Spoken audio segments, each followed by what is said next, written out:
Good afternoon, everyone. Welcome to Fat Busters Bootcamp. My name is Chris Tuck, and I'm the founder of Fat Busters Bootcamp here in the southeast of England. Fat Busters is a unique fat loss and fitness program. It looks at you in a holistic way. It looks at you as a whole, not just the fitness side of your life, but your mindset, your nutrition, your hydration, your fitness levels, your relationships, and your stress levels. Anything that may be keeping you from reaching your goals and living your life to the full. Bearing this in mind, guys, today I have a very special guest on the line for us to have a chat with. I'm chuffed to bits to be able to talk to Kevin Mclernon, the 2012 Biggest Losers winner. Now, Kevin, welcome. Hi. Hi, Chris. How are you doing? I'm great, thank you. Right, I'm fab, thank you very much. Now, I've got a list of questions that I'm hoping that you are able to answer for us. Sure. It's all about your fat loss journey, and by answering these questions, Kevin, I'm hoping that it will inspire my fat busters to recognise what's going on in their lives and help them with their fat loss journey. Okay, sure, yeah. Okay, right. Kevin, just tell us a bit about yourself before you actually went on to the Biggest Loser. What made you apply for the Biggest Loser? What was happening in your life? Before Biggest Loser, before I started, I was 32 stone 2 pounds. And that was me starting weight in Biggest Loser. I had actually been a little bit heavier than that prior to being on the programme.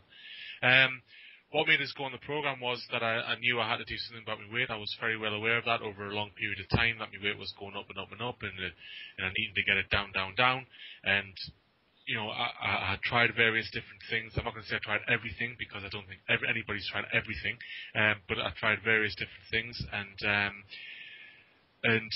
basically I'd decided that something had to be done about it. And, there's a story behind where I went to a seminar and saw Tony Robbins speak, and some of the things he said really hit home with me. And he got everybody in the audience to commit to doing something in the next 90 days that was going to change their lives. And I turned to my partner Joanne and said, I'm going to lose 90 pounds in 90 days, which is a lot of weight to lose in 90 days, but that's what I committed to doing. And when I got home, I looked for the solution as to how I was going to do the 90 pounds in 90 days, and I found the Biggest Loser application form, and the rest is history. Wow, that's a big statement to make, £90 in 90 days, but you were really up for it, weren't you? Oh, yeah. I decided, when I said £90 in 90 days, it could have been any number, and it could have been any length of time.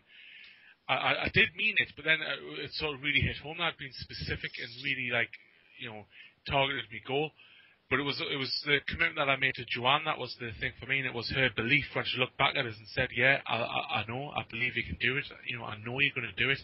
When she said that, for me there was no going back from that commitment of £90 in 90 days. Now, if I hadn't found the Biggest Loser application form, I would have found another way. That's how I felt at that point, because I put myself to Joanne and said, this is what I'm going to do, and she believed us and committed to help us and everything. That was definitely no going back for me. It was quite an intense moment, actually, and I think a lot of people really need to do that, really need to commit to doing something to change their own lives. So it's no good just saying I'm going to lose weight, I want to lose weight and I want to get fit. That specific goal needs to be put out there, doesn't it? So you've got something to work towards. Absolutely. I've done that myself in the past. I'm going to get to the gym, I need to lose a bit of weight, and no, you need to say, this is how much I want to lose, this is how long I want it to take, and at the end of it, this is what I'm going to be able to do. So, for example, someone who might want to lose 30 pounds, right? I want to lose 30 pounds in the next 60 days, which is a good target. Yep. 30 pounds in 60 days, and at the end of that 60 days, I'm going to be able to run a half marathon, or do a 10k, or cycle 30 miles, or whatever. Everybody's got their own little challenge that they want to do. Physical challenge. They might want to climb a local mountain or something like that. Whatever. People have these things, and right, this is what I want to do. I want to get fit, and I want to get fit enough so I can do that without it being a struggle. Someone who needs to lose maybe 30 pounds could probably do a half marathon, but it might take them 3 or 4 hours. But they might want to say, right, in the next 60 days, I want to get fit enough to do that half marathon in 2.25 hours or 2 hours or whatever. That's just one thing. They can pick something out themselves. They can say, right, I want to do this cycle ride in this amount of time. And, setting specific goals and working towards them really, really helped me. I've had one fat buster recently, Kevin, that her goal was just to come to a class because she was so scared of actually coming to a class where there was a group of people that she felt might be judging her, and that was her big issue. So I just sat down with her, talked it through. I took her up to the empty classroom, showed her where she would be exercising, and then just said, the only thing you've got to do is turn up to this class. Yeah. Did you ever have those kind of feelings where you were scared of doing things because people were maybe judging you, or you felt so insecure yourself and out of your depth that you couldn't actually take that first step? Absolutely. I mean, at 32 stone, I was outstandingly fat. I'd done a really, really good job of getting overweight. It was one of the greatest achievements of my life.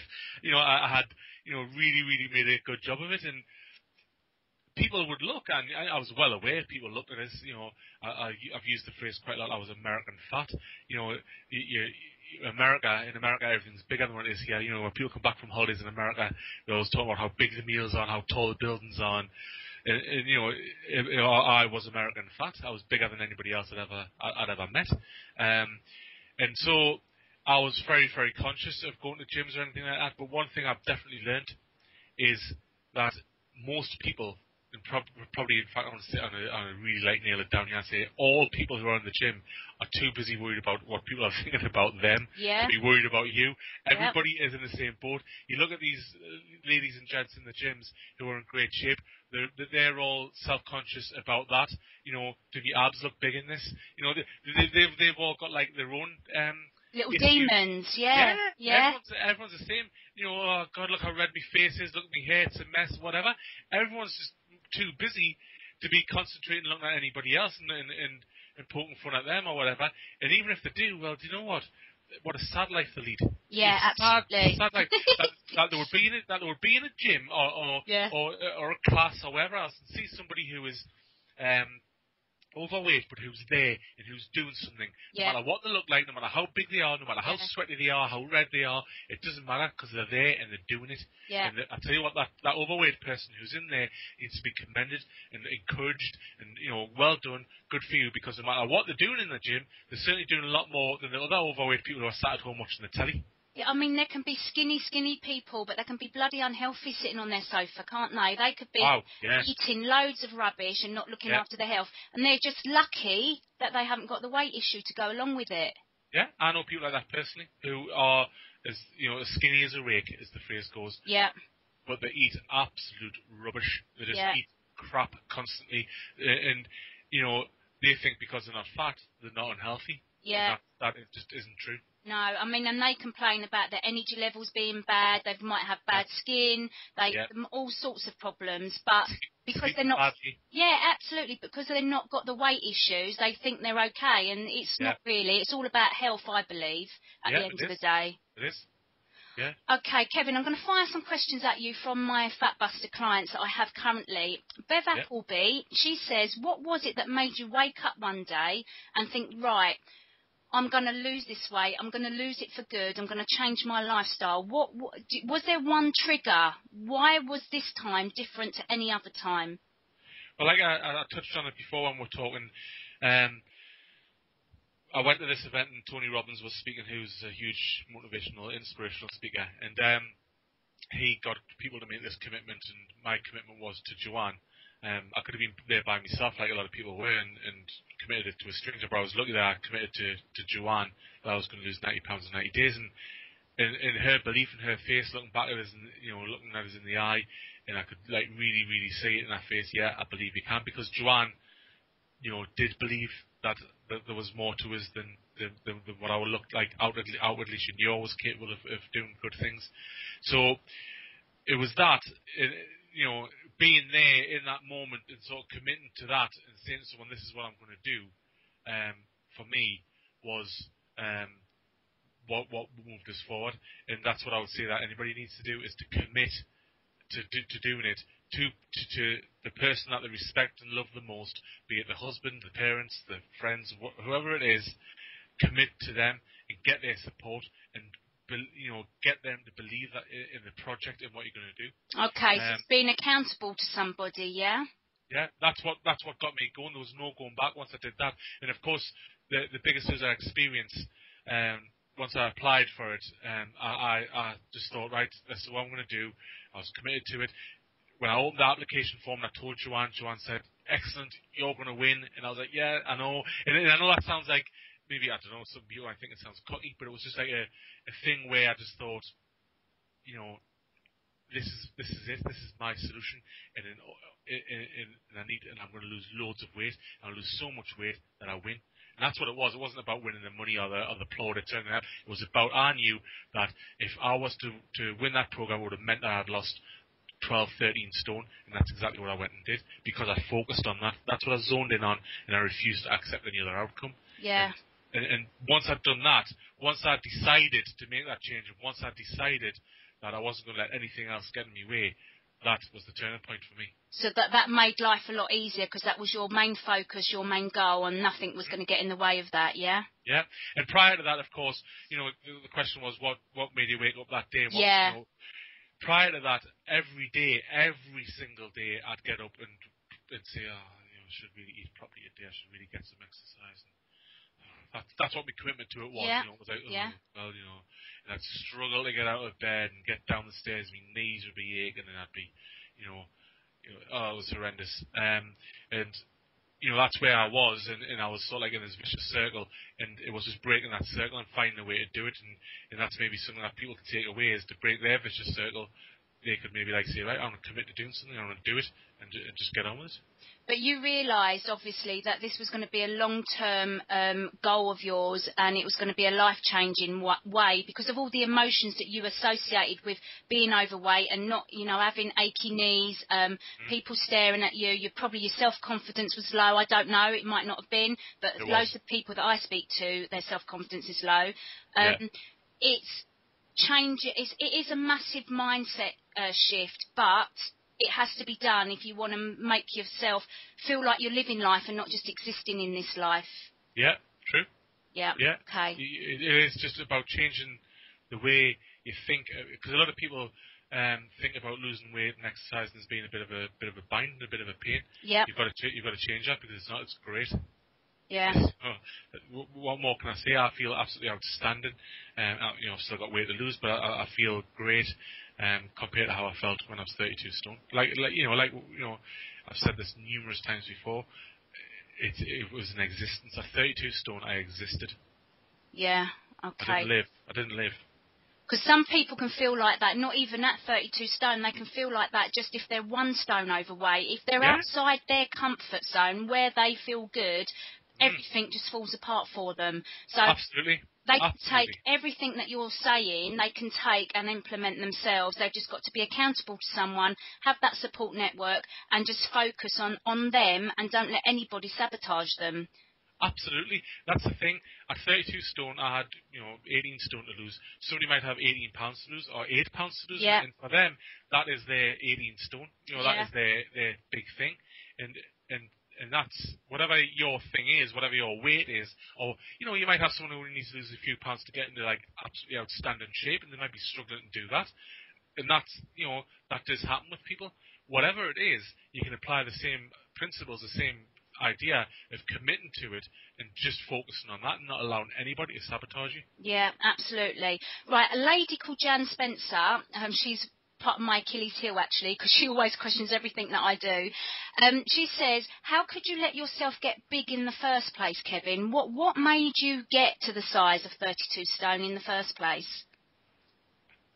There was no one specific event. I kind of say, I can't turn around and say, this happened and I just ate for comfort. No. I mean, I've spoken to people and that's happened. Someone's died or whatever, or their husband's left them, or their wife's left them, and they've sort of let themselves go. For me, it was really bad habits. It was massive neglect of myself. I had a business at one point where I was working 15 hours a day. I absolutely wasn't lazy. That's a huge myth that all fat people are lazy. No, that's not true. You get lazy people who are fat, skinny, or medium. Mm-hmm. You don't. All fat people aren't lazy. So I was working crazy hours. and just not looking after myself, not looking after the people that I loved, and I just totally took my eye off the ball. And as my weight went up, it got more and more further away from where I wanted to be, and it was just a massive case of procrastination. And Monday would come, and right, I'll start my diet today, and it wouldn't quite go as according to plan. And I think I had like a bit of a perfectionist attitude about, oh well, I haven't had exactly the right breakfast, so oh well, that's Monday blown. I'll start again on Tuesday. And it's crazy when I think about it. Funny enough, just yesterday I put a post on Facebook saying, along the lines of, if your diet gets off to a bad start, or if you have one bad meal or something like that, it's a bit like, and then you just sabotage the rest of your, well, for me, for years, but other people for the rest of the week or the rest of the weekend or whatever. For me, that is a bit like if you drop your mobile phone and it cracks the screen, then just taking a hammer to it and smashing the whole thing up instead of just buying, you just go and buy a new screen and get on with it. Yeah. Or, clipping your car wind mirror and then driving the car into a wall just to finish it off. You just wouldn't do it, would you? No, you wouldn't. You're right, you wouldn't. But people do that, and I did that on a huge scale. I clipped my car wing mirror and then, just absolutely smashed it into little pieces. That's where I was. I totally destroyed myself. And I would love to know why I did all that, and it was a form of self-abuse, or I was getting some sort of significance from it, or something. I don't actually really know is the answer. Okay. But at the same time, what I would say, Chris, is for me, I'm looking forward, and I'm looking forward and concentrating on not making them same mistakes again, and being very aware of myself and aware of how my body works and everything, because there's just no way that I want to go back to that.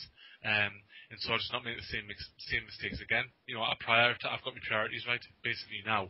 And the past is the past, and I'm free from it now. I'm away from it now. And I think a lot of people need to do that as well. They tend to focus on the past of, oh, well, I've always been fat, and when I was a child, I used to, Mum used to give us big dinners, and whatever. Forget that. Forget it and move on and look at the future. Forget about the past. Not everyone can do that, I know that. But forget about the past and move forward and decide what you can't affect what you did then. I can't affect why I was 32 stone. I can't change that now. I've just got to remember that I was 32 stone and remember the things that got us there, i.e. not looking after myself, and not let it happen again. And then forward. That's fantastic golden nugget there, Kevin. Move forwards and don't worry about what's gone on in the past. Yep. And if you don't know how to get yourself forwards, then you've got to go and find the solutions like you did with the Biggest Loser application. Yep. How hard was it for you, Kevin, when you was in the house to actually do the exercises? Was it really punishing? Yeah, it was. It was hard work. The exercising was tough from day one. For anybody who watched the show, we started off with a 5k run, which was a cross-country run as well, which made it that bit harder. That was super hard. Obviously I only ran a little bit, and the rest I struggled along. Luckily I didn't come last. And then the first workout was the next morning after that. Wow. And I genuinely thought that they would say, right, okay, this is how it's going to work, and this machine does this, and that machine, like a gym. Yeah, like a gym, yeah. And then, okay, well, just do 5 minutes on here and a couple of minutes of that, and then we'll go for a nice little chat. And how you feeling? No, yeah. There was none of that. It was like, bang. It was as they saw it on the TV. Out of bed, 6 o'clock in the morning, boom, in the gym, working hard. My first workout was outside with the Vipers, and I'm laughing now because I'm remembering the first time Richard Calder made us do the plank, and I'm like, what's this? I did straight on plank. My tummy was practically touching the grass anyway when I had my arms up. Yeah. And it was insanely tough, and I was waiting for like the sort of when they're going to go a bit easier on work, and it just didn't happen. It just got tougher and tougher and tougher, but it worked, and it was my solution. It did what it had to do for me. Yeah. And in the end, I actually, enjoyed it. Maybe I'm looking back at it with rose-tinted spectacles, but I did really enjoy the experience. How many hours of exercise was you doing a day?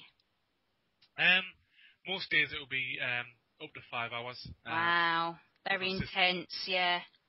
it would be an hour and a half, another hour and a half, and then an hour. So there's breaks in between for meals, and obviously there's things to do with making the TV program, because that's what that's ultimately what we have to do, and we're doing interviews and stuff. And then on challenge days, we would do a workout in the morning, and then there'd be the challenge for probably most of the day, so we might only get another workout done on the evening.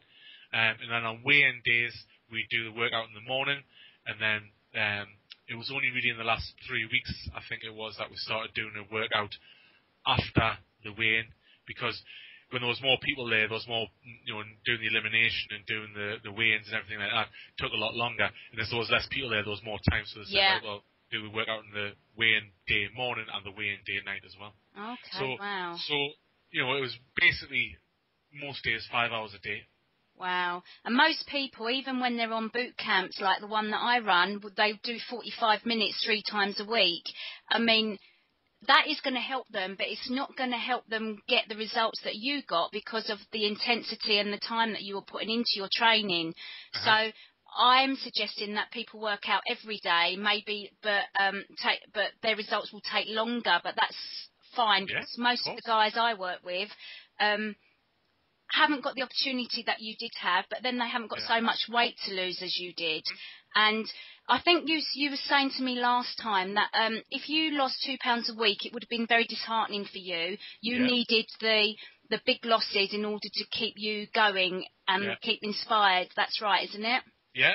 Well, just going back to what you were saying about the intensity of the training, I think, anybody can gift themselves. It is giving yourself and allowing yourself and committing yourself to doing maybe 45 minutes an hour a day of intense, real exercise where you're coming away sweaty and, you need to change your top.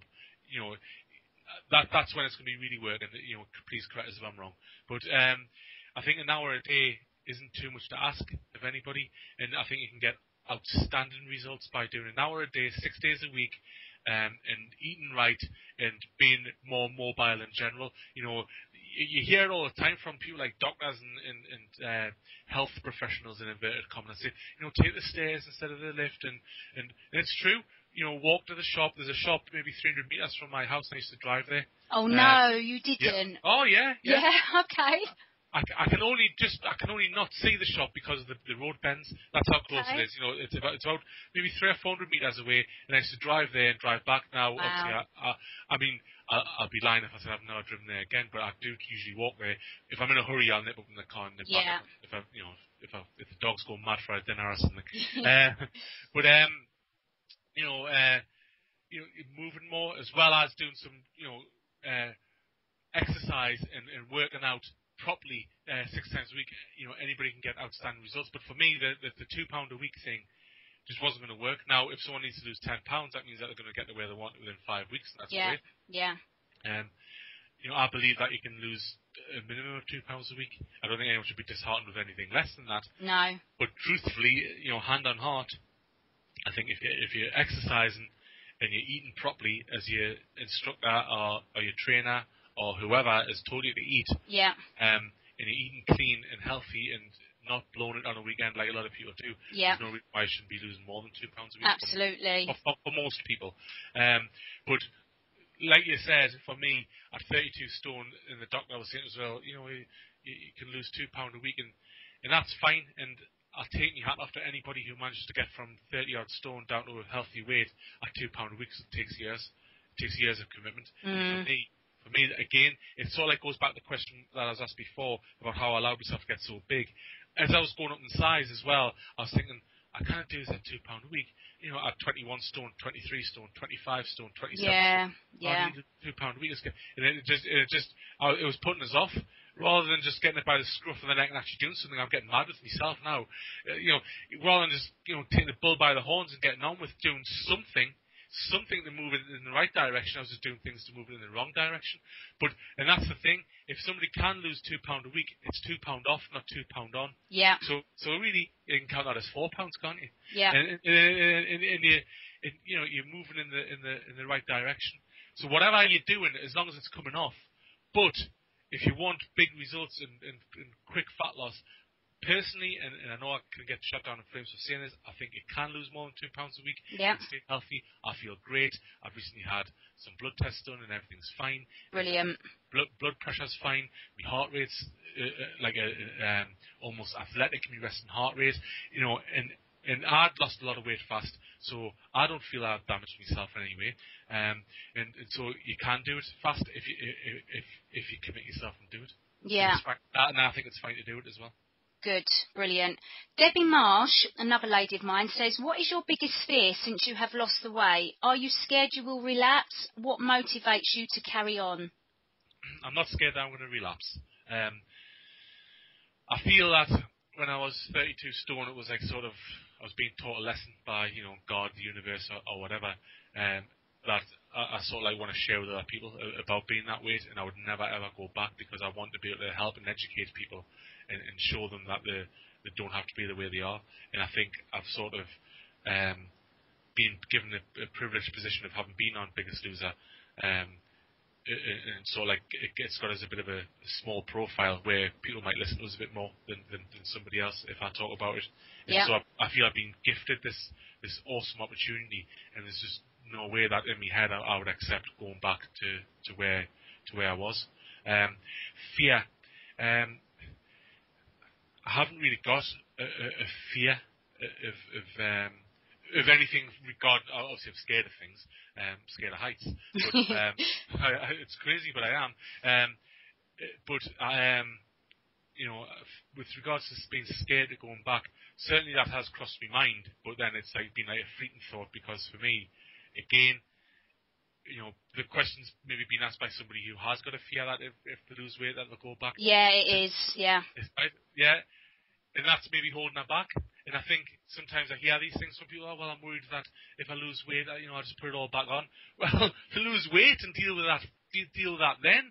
Don't deal with that. Was one of the things that was one of my things of, oh, well, if I lose weight, what will happen? Things like that can happen. People's heads are, well, if I put it back on. Well, lose the weight and then concentrate on maintaining your happy goal weight. So, to answer the question, I'm not scared of anything, and Yeah. I don't. It's not like I don't think. I know I'm not going back to where I was. I think the thing is, what you've just saying is that people, as soon as they've lost their weight and they've got to where they want to be, their old habits come storming back in. They don't actually learn learn that they need to maintain, they need to keep eating clean, and they need to keep exercising. So it's a change of lifestyle. Because they've gone back to their old actions, they've put the weight on and more, because that's just the way the body works. So it is a lifestyle change, and they need to keep taking those consistent and persistent steps towards maintaining what they've just spent all that time, energy, money, and effort on doing. Yeah. It's insane if you think about it. If you think I've done it myself, I've lost 7 stone in the past and 6 stones and stuff like that, and then put it back on and more besides. And when you think about how hard it is to actually lose weight, not how hard, but how much effort you put in and how committed you were and how focused you were, to then all of a sudden just go back to your old habits of not moving and eating too much. It's crazy when you think about it. It is absolutely mental. People, I think. A lot of people don't prepare for that time. They're focused on that day, and as that day gets nearer, yes, you've got to stay focused on keep your eye on the prize, stay where you want to be, focus and take it day by day and workout by workout and all that. But when you get there, you need to be prepared. So when you start getting close to your goal, what I would suggest to people is be prepared for that, be prepared for getting there, and for the not being fireworks and beautiful sunrises every day. Yeah. It's life just still goes on. You've still got to pay your gas bill and your mortgage. Yeah. Life does go on as it was before, but you just feel so much better in yourself, and everything is better.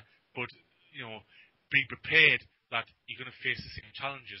You're going to be in situations where you're going to want to overeat. And okay, I'm not going to say I've never overeaten. I'll never overeat again. I haven't overeaten, but I'm aware of it, and that's the thing, of being aware of yourself and being aware of how your body works and being aware of what's going on, being conscious when you do eat something that you know you shouldn't be eating, being aware that, okay, I've done that, not beating myself up about it. No, absolutely. Tomorrow I'm going to the gym, or tomorrow I won't be eating like that. Yeah. and then just moving on, forgetting about it, Yeah. and not allowing that one meal to roll into the for example, you have a blowout on a Saturday night, you go out, you have a meal out and quite a lot of drink or whatever. You go out for a drink and eat something horrible on the way home. It's the key is to wake up the next day and then not have a massive fry-up breakfast, and then that rolls into a massive, huge lunch of sandwiches and crisps and whatever else, like hangover food. You've got to try and keep a handle of that, basically. Yeah, I mean, Sherry Perkins as well, her question ties in with this. She said, how do you refocus when temptation leads you astray? And I think you've answered that already by saying it's the refocusing, it's accepting what's happened, refocus, and just get on with what you know works. Now, when I was in Biggest Loser, in the process, it was a 24-week process from going to the house to the Biggest Loser final was 24 weeks.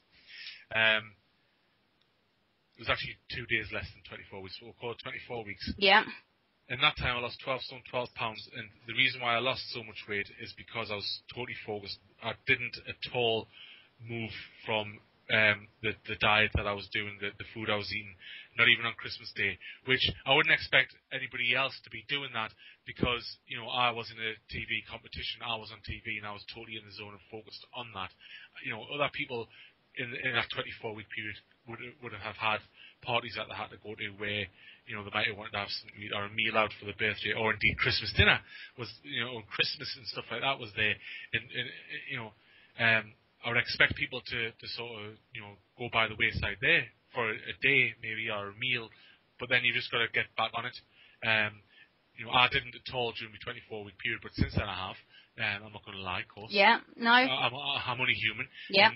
And all these people who've got these outstanding, awesome bodies that you see on TV and in magazines and that, they all have a little blowout now and again, or a drink or whatever. Everybody does, Kevin. And I would like to say to anybody out there, do you not blow out, because everybody does. We do, yeah. Yeah. I was at an event recently with some people, and everybody was having a drink. And FEB by any chance? Yeah, everyone was, and that's fine. But I bet you that everybody there was back on the healthy eating. And, absolutely. And whatever by the Monday. Yeah, that's the difference. Now, Alison Wynyard, she says, have you been left with lots of excess skin? How are you going to deal with this, and how do you feel about yourself now? No, I haven't been left with any excess skin. I've still got a little bit of weight to lose, and if I do get any in that time, I've got another 3 stone or so to lose. By the time when I lose that, if I've got any excess skin, I'll deal with it then. Okay. I probably would consider getting surgery to get it removed if it was really bad, but I don't think it's going to be. I think it's down to basically I've kept myself well hydrated and exercised loads, so I think that's probably helped with the excess skin. Yeah, definitely. I would say, though, that if at 32 stone someone said it was, right, you can lose all this weight, but you're going to have a lot of excess skin, what do you want to do? I would have still done it. For me, excess skin is better than being 32 stone for me personally. And I think most people, if they've only got a few stone to lose, then they're not going to get a lot of excess skin, even if they do lose weight quite quickly. But they should maybe try using stuff like cocoa butter, which is something that I was recommending. I used it a few times, but not very much. But maybe that helped a lot. I know one lady that I've worked with who went on a very fast, rapid weight loss program, and she ended up with lots of excess skin. But the key difference was she didn't exercise, and I think that's a big factor in making sure that you're toning up your muscles at the same time you're losing the weight. Yeah, I agree. You can lose a lot of weight sitting. I did like a life. I did absolutely no exercise, and at all. I was too tired. I can see how I didn't get my goal weight doing that, but that was a few years ago. I can see how if someone did that, they would end up with little skin, and they've got to deal with that the way they want to deal with it. If they want to get the operation or whatever, it's up to them. But for me personally, I think it's about keeping yourself hydrated, exercising, maybe using the cocoa butter, I don't know, moisturising or whatever you've got to do. Yeah. There'll be 1,000,001 tips on the internet on what to do with that. But for me, definitely, I would have still, if I had been told you're going to have loads of excess skin and you'll have to have an operation, I would have said, yeah, I'll still do it. On the question of how do I feel about myself now, I feel a lot better than I did when I was 32, so I'm a lot more confident. The whole TV experience has given us a lot more confidence. I'm still aware that I've got weight to lose, and I've but at the same time, I know now that I don't stand out like a sore thumb because of my size. If anyone's pointing and looking now, it's because they recognise you. Yeah. Rather than the fact that I am 32 stone. So I feel a lot better. I don't think I'll ever be in total 100% comfort with myself. Even if I was in great shape, I would start saying, I would maybe like to get my hairlines receding a bit, or my teeth, or is my nose right? I'm only human, the same as everybody. But right now, I'm pretty happy in my own skin. I feel comfortable. We all do that, don't we? We get to where we want to be, weight and shape size, hopefully, and then there's always something we're not happy with. And I think the key for a happy life is just to, at some stage, just to accept who you are and just get on with it. Just get on with enjoying life. So once you're happy with your energy levels, your shape, your size, your weight, whatever the trigger is for you, you've just got to accept yourself, haven't you? Accept what God's given you and get on with it. And, if you can't change it by losing weight, and if you want to get some surgical procedure done, then that's fine. Great, go for it. But in the absence of doing any of that, just be happy with who you are. I guarantee you David Beckham stands in any sexy kegs in the mirror and goes and picks faults of himself. David Beckham will do it. If he does it, Brad Pitt will do it. George Clooney will do it. All these gorgeous men. They'll all do the same thing. And nobody's perfect in their own eyes. If they are, then good for them. I wish I could get there, but I don't. Yeah, we need to meet that person, don't we? Learn about how much they love themselves. The chances are they probably look like an idiot when they're probably one of these crazy people who get like 1 million plastic surgery things done every year. I'm perfect now. Are you? Yeah, but we've looked at those people and they actually look hideous. Yeah, look like a wax. They do. Right, Kevin, what are your future plans for yourself? I've got loads of plans. I'm planning on. I'm starting my qualifications to become a trainer soon. Yay, well done. That's a personal trainer, yeah. Yeah. And I want to work with particularly really overweight people. To show them that they're a lot more capable of what they think they are. Because I know what they're capable of, because I knew what I was capable of at 32 stone. I want to work with trainers, professional fitness professionals, in helping them understand better how to deal with seriously overweight clients. Not people with 2 or 3 or 4 stone lose. I'm talking 10 stone plus to lose. Right. And try. I'm trying to find a way that I can, share my experience with them and say to them, look at. You've got this group of people who are sort of like almost not coming. A lot of them don't come to trainers because getting back to what we were talking about before, about the fear of judgment and fear of how hard the exercising would be. Excuse me, that was my phone. That's okay. Fear of judgment, fear of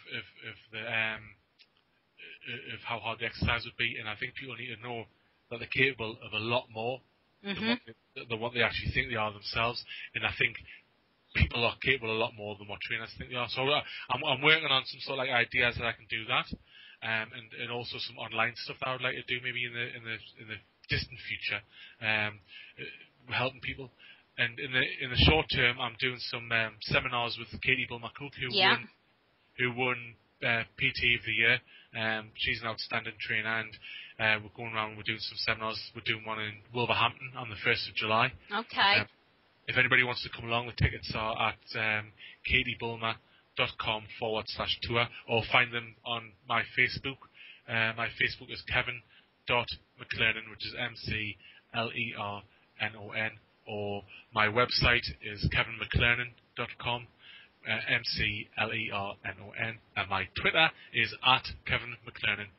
And if people just come along there and give us a shout, I can give them details about come to the seminar where we'll talk about what I've talked to you about and a little bit more, talk about mindset and talk about my story a little bit more, and then there'll also be a couple of workouts which people don't have to take part in, but I would like as many people as possible to take part in, because anybody who hasn't done much exercise or is struggling a little bit at the moment, if they come and have a go, they'll be surprised.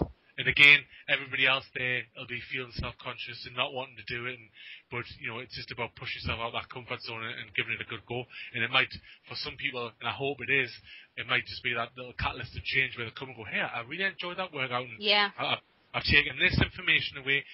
I might stand there and talk for half an hour or whatever, and they might go, well, I only took one thing away from it. But if that one thing is the thing that helps them, then I'm happy. Yeah, that's brilliant. They want. I might say, well, do this. And I say, oh, that's a really good idea, I'm going to do that. And then somebody else might think that was a rubbish idea, but something else I say might be a good idea for someone. And then we'll do questions and answers, where I'm happy to answer any questions about anything, about loose skin, fat flaps, or whatever. Anything you want to ask us, I'm happy. I've said this before, I've got no shame anymore. I've been on the TV in shorts and, half naked, so I'm happy enough to answer pretty much any question. How was that for you? Was that really degrading? Nah. It wasn't. For me, it was really empowering. We did, the first time we had to do it, it was funny actually, because the first time I actually stood there in front of strangers in a pair of shorts, with nothing but a pair of shorts on, was my first audition, which was in Glasgow. And that was a little bit hard, but again, I was surprised at how easy I found it. And then, the next time that I had to do it, after the audition process and everything, was when we did a public weigh-in.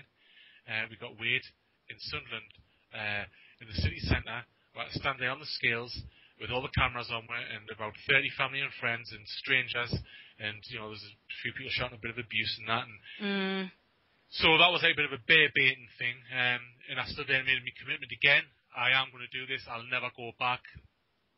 No way I'm going to be this heavy again. No way at all. I stood there and did it, and it was amazingly empowering. I found it really, really, really, really super tough watching Amy doing it.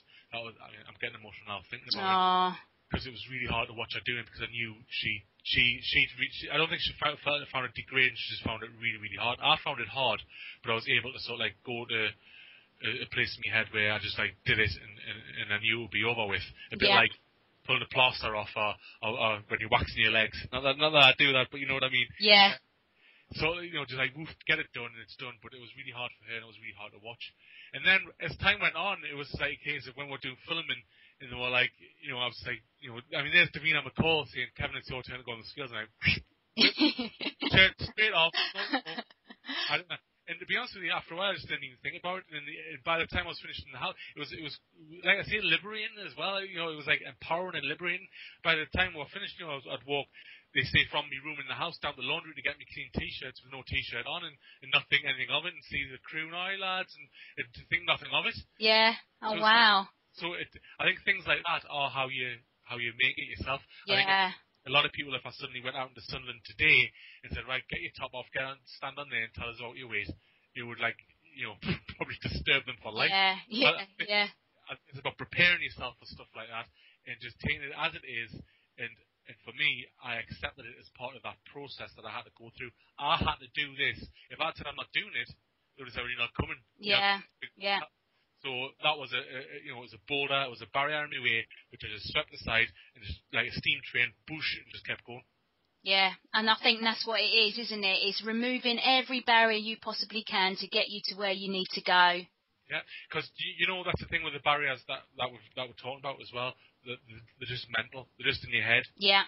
They just pretend. It's not like you open your front door to go out the house to the gym, and all of a sudden someone's put a big wall up in front of your front door and you can't get out of your house. It's not literally a literal barrier that's actually physically stopping you. And it's just about just seeing it as that, seeing it as just a little bump in the road or a boulder in the road, like Wile E. Coyote with the Roadrunner, dropping the boulder in the road. It's like that, and just get it out of the way and just keep pushing on. And that's the thing that people have got to do. Remember, it's just most of it is in your head. Yeah, you're right. It's just in your head. It's pretend. It doesn't really exist. One more question before you go, Kevin. When you was in the Fat Busters house, look, I'm getting ahead of myself here, the Biggest Loser house, was there any week where you didn't lose any weight, or you gained weight, or you only lost a few pounds, and how did that make you feel? The only time where look, the person I am, I was never happy with my weight loss apart from the first week when I lost 31 pound. Wow. Every week I would be like, another couple of pounds and I would have done this. And I think the first week, because I lost so much in the first week, it sort of like spoiled us for the others. And it might have been a little bit frustrating watching it and me going, another pound or two. And I even did the same at the final. Another £2 I would have had 13 stone off, or another £5 I would have been in the 18s. All these things, that's just the way a lot of people work, but certainly how I work. But generally speaking, I was pretty happy every week, bar the week that we were in Florida. Now that week, it goes to show how much exercise affected my weight loss. We only were able to work out maybe a third of the amount of time that we normally would. Right. Because of all the travel and the various different, traveling to America and back from America, of course, as well. But traveling back from America was actually the beginning of the next week, technically speaking. So I had the week to catch up. But going there, it was sort of like we had the travel, we had the sort of jet lag and all that. So we didn't actually get to do as much gym work as I would like. And the gym wasn't the gym at Biggest Loser House. And we did some workouts outside, which were like crazy hot. So I wasn't able to like really push myself that much because I was already getting the physical heat and really hot in the sun. And then I was trying to push myself up a bit further. I just didn't have it in us because I was tired. And it was a really difficult week, and I had a good old moan about it on the program. Given the choice, I would, if it said to me on day one, in Florida, given the choice, I would have went back to the house by myself because I knew the gym. I was in a comfort zone. I was institutionalized.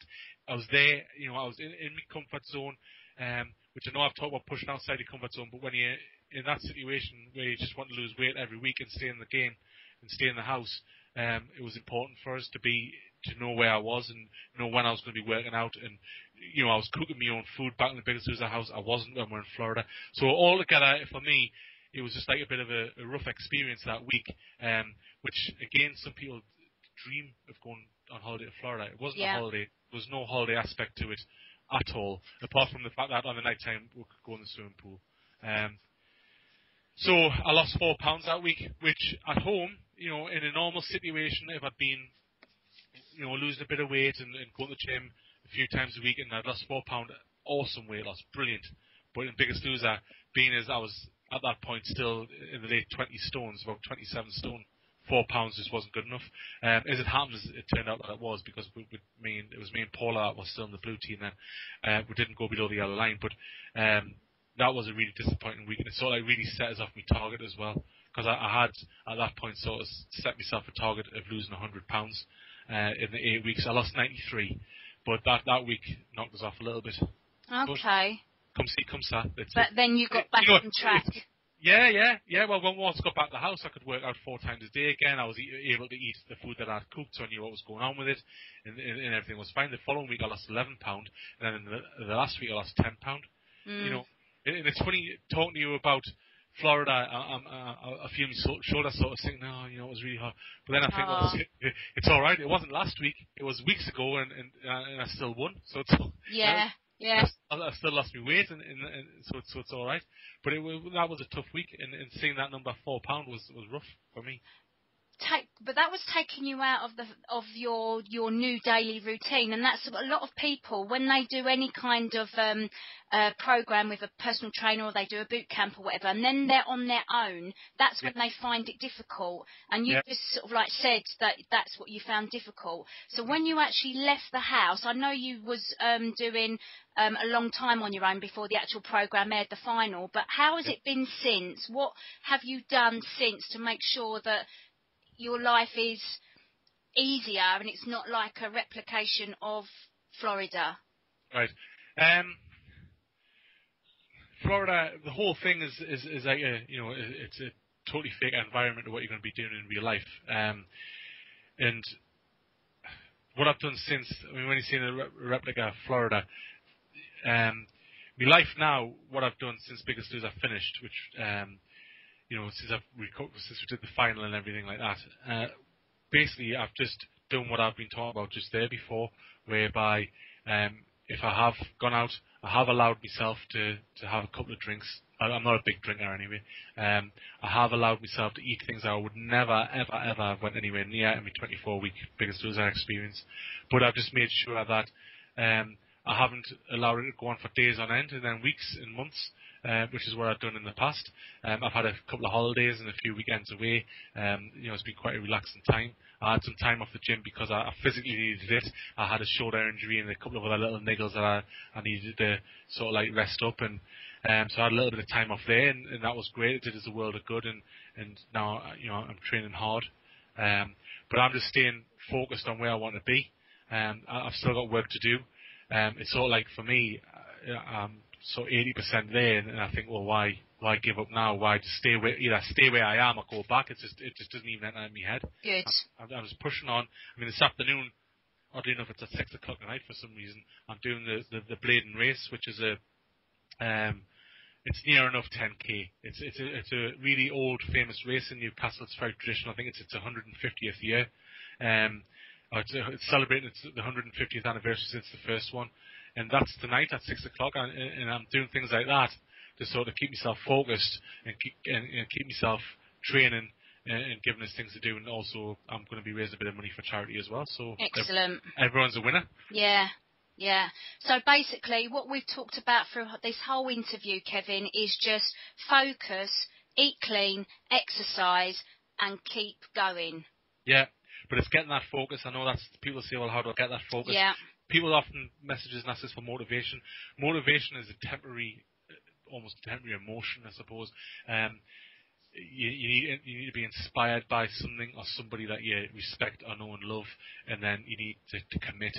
And then just keep motivation, keep giving yourself little motivational things, pep talks, whatever you want to do, and focus, close your eyes and focus on seeing yourself, and really get into that. I did this when I was in Biggest Loser, really get into seeing yourself where you want to be. But if you're focusing on something like, say, a wedding or a holiday, maybe try focusing on your life after that instead, because that's where you get the problem that people get to the wedding or the holiday and boom, they get there and then the weight goes back on. If you focus on the life you'll have, if how happy you can be, being in the shape you want to be in, and focus, really see it in your mind's eye and really focus on it. And then once you've seen it, just keep that in your mind. But then you've got to go through the process. There's no point in having positive thinking and visualization without then taking action. Just taking action on a daily basis. Start out for a week or so, just changing some of your habits or saying, right, well, for this next week I'm going to make sure the next week I get to the gym 3 times. Forget about your diet even. For the next week I'm going to get to the gym, I'll get to Bootcamp or Fat Camp or whatever 3 times. Then the week after, then start working on your diet. Because a lot of people have this, do it on Monday syndrome. Monday comes and they want to do some crazy mental diet, going from eating like loads of junk or whatever every day, to then all of a sudden doing this crazy diet come Monday and doing crazy exercise, like Biggest Loser, doing loads of exercise and dieting. That's great, but it's quite hard to sustain when you're just in the real world. In Biggest Loser, it wasn't hard to sustain because we had no choice. We were basically in this house and we were going to be on TV, and there was no way that I was going to show myself up by not doing what they wanted us to do. So I had that as motivation. But in the real world, it's really hard to keep up really restricted, mega restricted diets with loads of supplements and loads of exercise.